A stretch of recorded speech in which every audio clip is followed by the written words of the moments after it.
Whoa, whoa, whoa, whoa.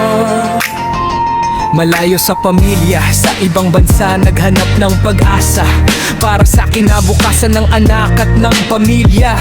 Araw at gabi nagtatrabaho, pawis at luha ang puhunan. Pero sa oras ng panganib, parang wala kang sandalan. Biglang may putukan, sirena sa kalsada. Takot at bumabalot, di alam kung saan pupunta. Tinawag ang gobyerno, umaasang may sasagot. Pero katahimikan lang ang bumalik na sagot. O Bedville, sa gitna ng gera, sino bang maglilitas? Buhay namin nasa panganib, tulong sana'y lumabas. Kami nagsakripisyo para sa bayan at pamilya. Pero bakit parang iniwan sa gitna ng problema?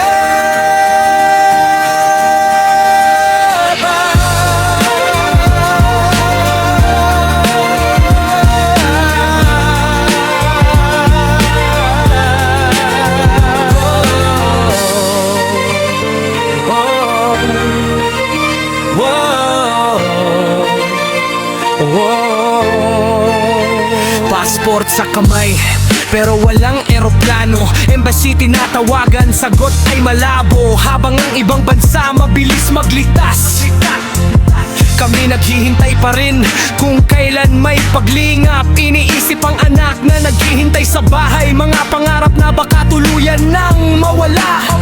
Pero kahit takot, kapit lang sa dasal na sana bukas ligtas pa rin magigising sa umaga.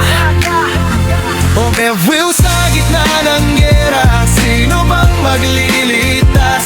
Buhay namin nasa panganib, tulong sana'y lumabas. Kami nagsakripisyo para sa bayan at pamilya. Pero bakit parang iniwan sa gitna ng problema? Ang bayani ng modernong panahon, nagpapadala ng pera para sa pagunlad ng nasyon. Pero sana sa oras ng delubyo at digmaan, ang gobyerno'y nariyan, hindi kami iiwan. O Bedville, sa gitna ng gera, sino bang maglilitas? Buhay namin nasa panganib, tulong sana'y lumabas. Kami nagsakripisyo para sa bayan